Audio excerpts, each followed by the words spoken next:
that you are so proud of. It looks beautiful. It really has all the nice pieces, right? All the things that make it snazzy, but you're not converting. Your website is just not doing what you thought it would. Today's conversation is going to be really good because we're talking to an expert who's going to really break down what the real intention and goal of your website is. I think he's going to shift our minds today in some ways when it comes to this because everyone has a website, right? But how do we actually optimize that, especially if you're an author, a coach, an expert, right? Someone who teaches and really wants to guide people along a journey. I'm excited for this conversation. So today I've got with me James Hipkin. Since 2010, he's built clients' businesses with digital marketing. And today he's passionate about websites and helping the rest of us understand online marketing. His customers value his jargon-free, common-sense approach, and he explains the ins and outs of digital marketing in a way that makes sense. So I'm really excited to bring on to the stage James Hipkin. Thanks for being here. Parshell, I'm really happy to be here. I'm really looking forward to our conversation. I think it will be a lot of fun, and hopefully folks will be able to draw some value from it. Absolutely, absolutely. Now, before we recorded, we were already already talking some really interesting things here. But let's start off with how how your world is evolved from the start of your career, let's say, to where you are now, and maybe some of the things that you've learned, like the biggest learnings that you would say from that experience. Well, I had an opportunity 10 years ago to buy a vendor. This was after a long career in marketing and advertising and digital marketing and lots of important positions and important brands and blah, blah, blah, blah, blah. And this was supposed to be my semi-retirement. And my wife teases me all the time about what part of working from 8 in the morning till 6 at night is semi-retired. But I really enjoy, with a great deal of passion, helping people be successful and helping them use marketing to create mutual value. And that distinction is important because a lot of marketing is one-sided. And I focused on websites because the website is the most valuable digital asset that a business owns. And most of them are terrible. And those two ideas intersect with each other. That Venn diagram overlaps significantly because a really effective website generates mutual value. It generates value for the person who's visiting the website, and it generates value for the business. And keeping that balance in place, not having things be one-sided, is a key principle that digital marketers, regardless of their position, should think about. Big or small, they're all the same, and it's important regardless of your size or your budget. You want to be thinking in terms of creating mutual value for the person who's visiting the website and value for the business. Mm. And that's the underpinning of what I've been doing for the past 10 years and why I'm passionate about websites. Because as you said, quite rightly, everybody has one. But a lot of them suffer from what I call checkbox syndrome. Hmm. They've got a checklist of things that they need to do for their business, and the website's on it, and they called up their nephew, and their nephew made them a website, or they hired fly-by-night web dev, and they created a website, or their niece was a designer, or however it was accomplished. Check the box. Mm-hmm. Mm-hmm. And yet, a really effective website is a fulcrum. It needs to maximize the value created by the marketing efforts that you've put. Because my goodness, it is so hard to attract traffic to your website. When you get people there, you want to take full advantage of that. And that's what we're going to talk about today. I love that. And it's such a key principle that it makes sense. It's like that's the real intention of having a website and having this place for people to come. In your view, why do we miss this? Where do we miss this? Where does this principle get lost? The most common mistake that I see is what I call inside out copy. The words on the website are talking about the business. They're shouting at people. We do all these wonderful things. The reality is people who get to a website are getting there because they have a problem, and they've been in the vast majority of situations they've been referred to you as a potential solution for that problem. So the first thing that they're looking for is confirmation that you understand their problem. And what often happens is people start at the other end of that equation. They start with shouting their solution,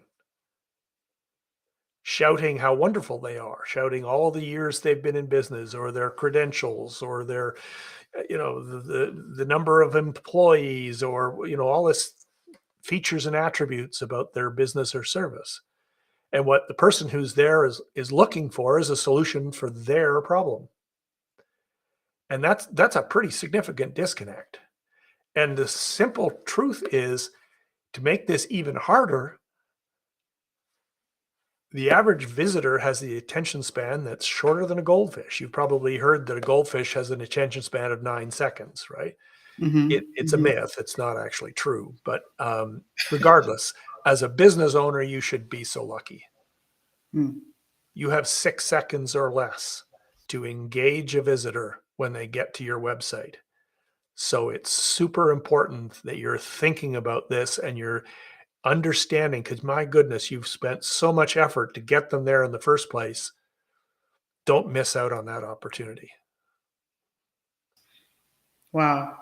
That makes so much sense. Really just getting in the mind of where someone is when they come to your site, right? And putting yourself in their shoes to, engage at that point. What would you want to see?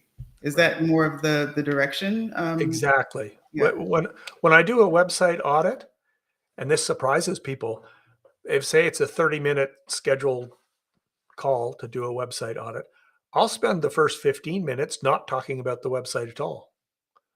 I'll spend the first 15 minutes talking about who is your best customer, and by extension, who is your best prospect. What are they like demographically? What are their attitudes? What is the pain that they're experiencing? And what is the gain that they'll find by working with you? And then if somebody has, and I sometimes hear this, yes, I have an avatar. I've done that. Okay, let's go to step 2. And they're like, wait, there's a step 2? I said, yes, you need to map the journey that this best customer is on. From you're not even a dot on their radar screen, through to something has happened in their life to cause them to start considering, I have a problem, I need to solve the problem, through to a much more active prospecting posture, through to I'm going to choose somebody, right? So that you need to map that journey. And while I've sort of highlighted the milestones, you want some richness in this. You really want to know, how are they thinking? This is where you take the avatar and have that reflect in the journey. You can use the same concept as how you build an effective marketing funnel. Who is the prime prospect you're trying to attract into the top? How do you engage them through microtransactions of increasing value that gradually build up that know, like, and trust factor that we're looking for? The website is an absolutely key part of this. And so understanding that journey and understanding who your prime prospect is says a great deal about what the website should be doing. Absolutely. And I love what you said there. It's just these micro Mi- agreements, these micro yes Microtransactions, transactions. right? Yes. I mean, a microtransaction is as simple as taking the time to watch a video in a Facebook post. There's no, they've given you a little bit of their time. You've given them a little bit of value. It's not a high value transaction, Mm-hmm. but it is a transaction. Hmm. A richer transaction might be they arrive at the website and they read a really important blog post that really impacted them. So they sign up for your newsletter. Hmm. They've given you their email address in exchange for receiving this information on a regular. That's a much richer microtransaction. Hmm. Hmm. Do you have a plan in place to take advantage of that? Do you have a welcome email that goes out to people when they sign up? What does it say? Hmm. These are all things that are connected to the website. Think about the website as the hub in a wheel, and the various channels you're using to reach out to people and for people to come back to the website. Those are the spokes. And then the messaging strategy or content strategy, that becomes the rim that holds it all together and makes the wheel. I like to say digital marketing tactics in isolation are expensive noise. Hmm. They have to come together. The power comes from the connections. Hmm. And the messaging and content strategy is that's a function of who, what are their attitudes? What are their pains? The channels that you're choosing are often driven by the demographics from the customer avatar. I mean, if your audience is over 40 and a busy executive, TikTok is not where you should be spending time. I have nothing against TikTok. It's Hmm. perfectly fine. And in many situations, it's a great medium. But your customer avatar needs to drive these decisions. And then what is it you're going to say to these people? How are you going to resonate with them so they communicate that you understand their problem? Because when they get to the website, you have 6 seconds or less to Hmm. engage them. Wow. And a goldfish was proclaimed to be longer than that. 9 seconds is what 9 seconds. I've read. This is really powerful, James, and it's really hitting on really something that is inherently very simple, but again, we miss all the time, or often in most cases, just not seeing that connection. And you're actually also describing the journey from with outside the like outside of the website, essentially, right? We're Exactly. talking about the social media channels as well, and sort of, but giving it, of course, that frame of where people are coming from and Right. when they come to your site, why they're there. Now, let me give you an example of where that can run amok. One of the 6 ways to engage a website visitor in 6 seconds or less is, am I in the right place? Mm, Okay. That should be an instantaneous thing that they don't even have to think about. So if they're looking for Parcel and they get to a website that's got a big fancy logo on it that doesn't say your name, suddenly they're thinking to themselves, am I in the right place? mm, So you want to be very careful and consistent about how you're positioning yourself, because most people's traffic is getting there as a function of referrals. And I'm using referral in a broader sense. This is not just a friend tells a friend. That is obviously a referral, but it's mm, also organic social media. It's also public speaking. It's also all of the different ways that you're getting your voice out. How are people looking for you? I see this frequently with coaches, especially.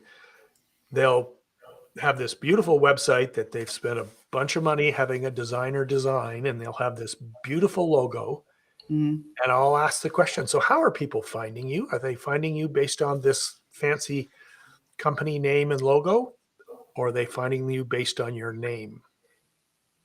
mm, And more often than not, it's their name. So I said, the logo is awesome, but make sure your name is up there too, big and mm, prominent, so that am I in the right place is a checkbox. It's just instantaneous. The other thing is, if you're using a specific color palette on your website and a specific font on your website and a specific tonality on your website, you want to use the same color palette and the same fonts and the same tonality in social media.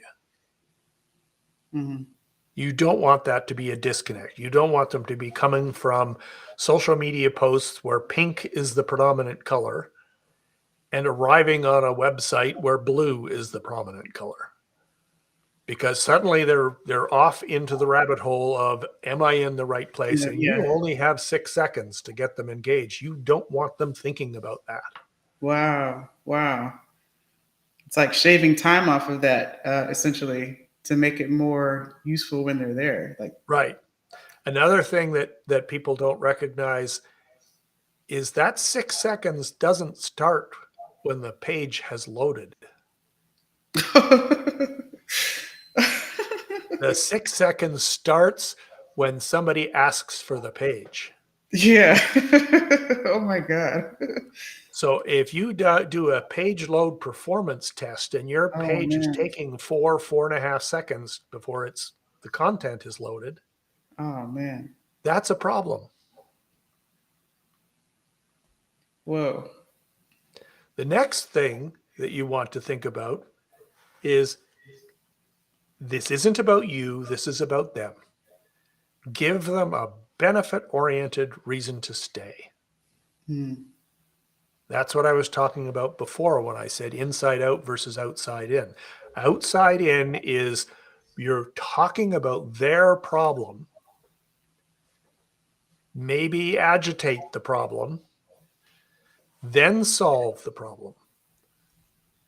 Don't lead with the solution, lead with the problem you're solving so that somebody who gets there can get engaged. Yes, that's what I'm trying to figure out.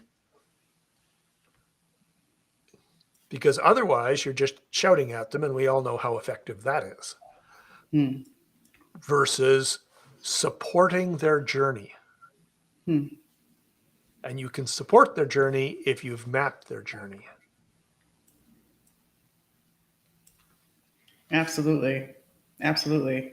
And James, this is incredible. I'm taking so many notes here because it's made in such plain sense, right? Mm-hmm. Through just what our experience is. I mean, what you're describing is the same stuff we all do. Sure. It's not different just because you're on, when you go to your site, you have more Right. patience for that, sure. But Right. how we engage online and how we navigate it is just as you're describing it. So we definitely need this awareness when it comes to how our sites are built. Right. Can you give any more examples to, let's Yes. say, I have another coming great to a site? example. Really, it's a simple idea, but it's a missed opportunity. Most people have subsegments in their target audience. Mm,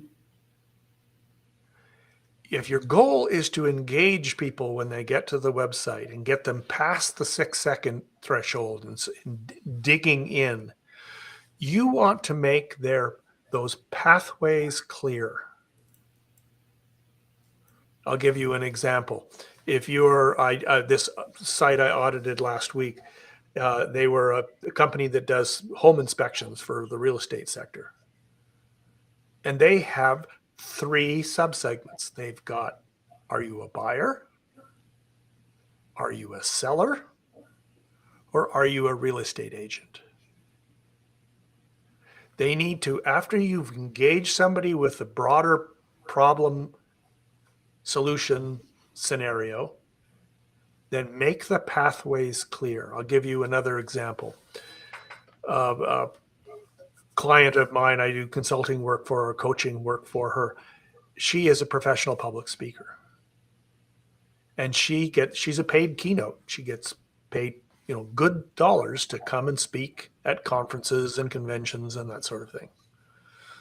Then she has other audiences as well. And we started digging into this. We realized she had 3 audiences. Broadly, what she's doing is effective communication from a stage. mm-hmm. So she has event organizers as a key audience. These are basically super project managers who are like, bang, bang, bang, need to get this done, right? Hmm. So their avatar is very distinct. But she also does a lot of work for corporate HR directors who hire her to come into corporations to teach their executives how to be better communicators. A corporate HR director and an event planner could not be more different people. Yeah. Very different problems they're trying to solve, very different attitudes they have, different demographics. And then the third group that she works with frequently are senior, generally female executives who suddenly find themselves on stages and they don't know what to do. Wow. So, broadly, it's public speaking, but more specifically, three very distinct target audiences. So, you need on the homepage, you need to create pathways that shout out to these people with headline, with images, and with a call to action so that you can get them to choose their pathway. Because when that happens, two very important facts come into play. They have told you who they are, and they've given you permission to give them more information, Hmm. right? So, the great American novel on a homepage, not a good idea. But when they've clicked through one of these pathways, they're basically saying to you, tell me more. So tell them more. Yeah. Now, the next thing you want to consider when you're telling them more is you want to have the content to be very easy to consume. And this is where, you got to be careful about design and here because, designers aren't very necessarily sensitive to these user experience guidelines. You want your line lengths to be short.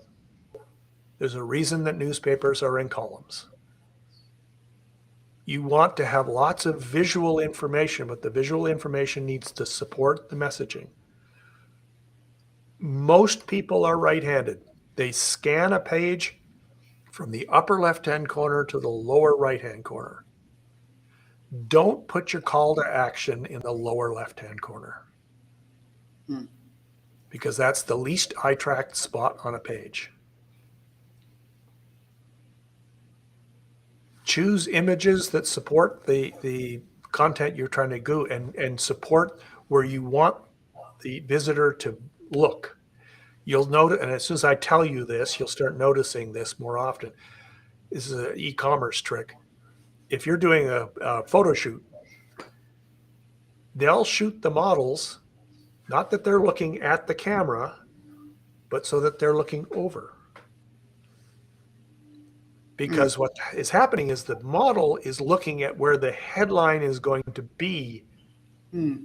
in the overall design. Commercial photographers understand this, but if you get a Hmm. wedding photographer to do some pictures for your website, chances are it's not going to work that well.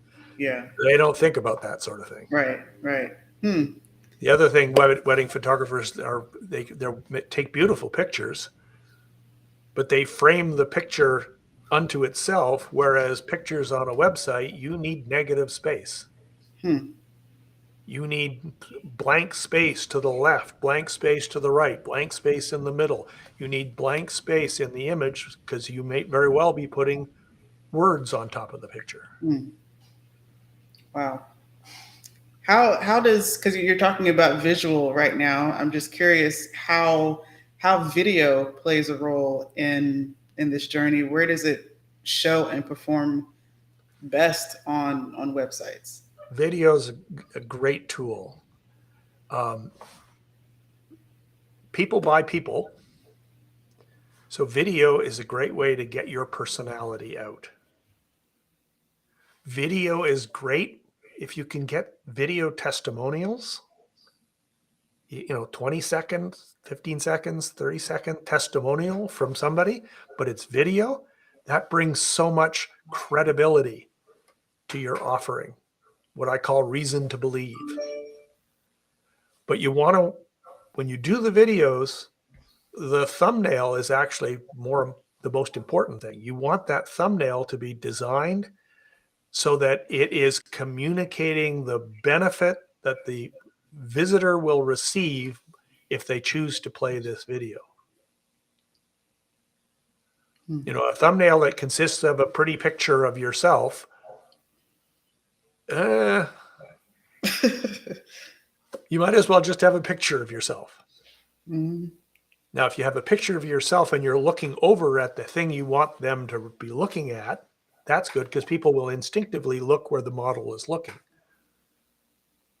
So the thumbnail is really important. You want to craft the thumbnail so that you can communicate the benefit of that people will receive if they watch the video, and you want to make it very clear that what the action they should take.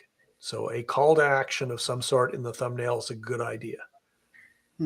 So videos are great if they support the journey that your visitor is on. When does it go a little bit too far when it comes to video? Well, when you're telling too much of the story too soon. Mm-hmm. Like, let's use an example. The video on the homepage that might be in the hero is mostly about how excited you are that they're there, how excited you are that you have an opportunity to support them. The video that might exist on a page that's a destination page for one of the pathways that we talked about before, that video can go into a lot more detail about the offers, the products and services that you have available. But you want to, each of those destination pages, it shouldn't be generic. It needs to be very specific because they've told you who they are. So if you have 3 subsegments, you're going to want 3 videos, each one talking about your offers and services, but from the context of the person who's likely visiting that page. Yeah, this is a much different approach than, again, when they come there to your site. One, are they in the right place is the question in their head. But then also, if the video that's played is just more of that inside out copy, it's not as effective. Right. Yeah. Whereas if it's outside in, as in people want to be welcomed, they want to be acknowledged, they want to, and people buy people.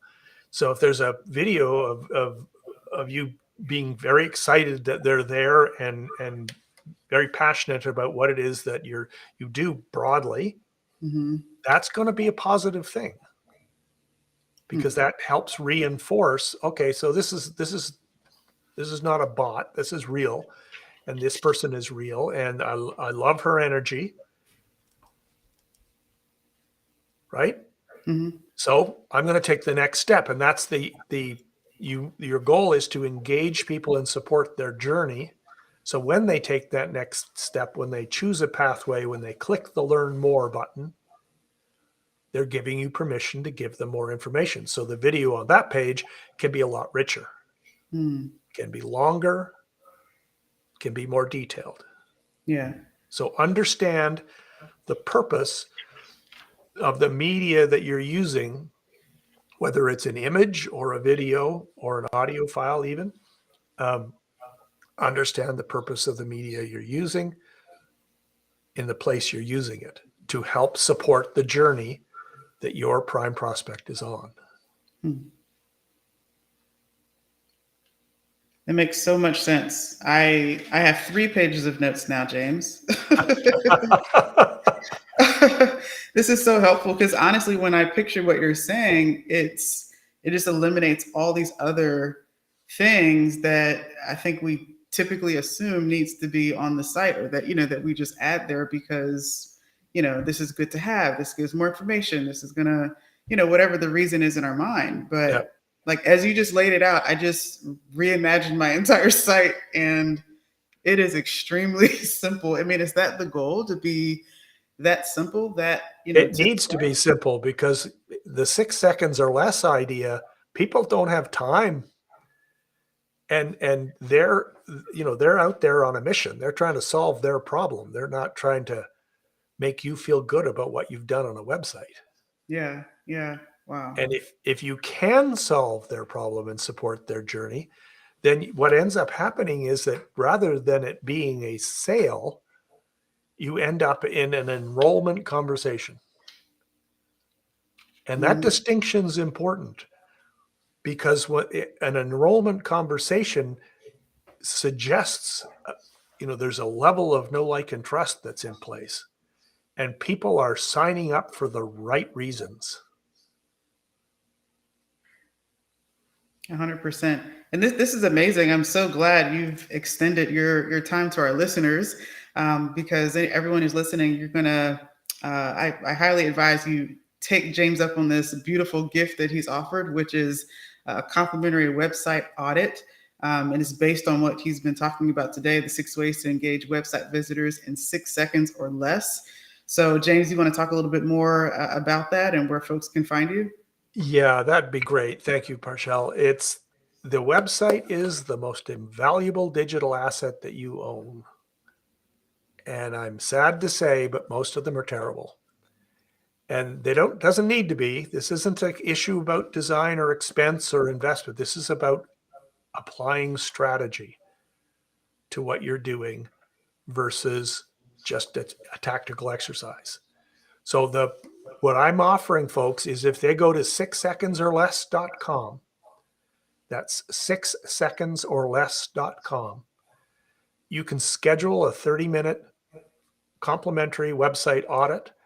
We'll talk about who your best customers are and by extension, your prime prospects. We'll talk about the 6 ways to engage visitors in 6 seconds or less. And we'll use that conversation to discuss your website and how it's performing. So 6secondsorless.com. I'd love to hear from you. I love helping people with this very important aspect of their digital presence. Absolutely, absolutely. Thank you, James, for being here. This is such an incredible conversation and so much wisdom that you've given us, given me. I sincerely appreciate it. I'm likely going to take you up on that audit myself to get some support. But no, this has been so awesome. So, in closing, what is your one word? This is a fun question I ask all of our guests at the end of the episode, and it's really meant to really highlight something that's important to you. What's the one word that shouts from James Hipkin for the world to hear? Focus. Focus. Don't try to boil the ocean. Pick something, do it well, and when you figure you're doing it well, figure out how to do it better. That is amazing. Thank you, James, for being here, and thanks for those that are tuning in. We'll have James' information listed, linked below this episode. And as always, you can join us back here for more exciting conversations like this that really support our the way that we share our message, the way that we're able to help people. And just want to thank James again and acknowledge his work and his expertise that he brought to the table today, and invite you back to join us again another time. Thanks for tuning in. And if you ever need any support with your books and what you can do with it, we're here to support you in turning that book into learning experiences, programs, courses. So that way you're making a big impact, of course, but also really tapping into that income that's possible for you. So thanks again for being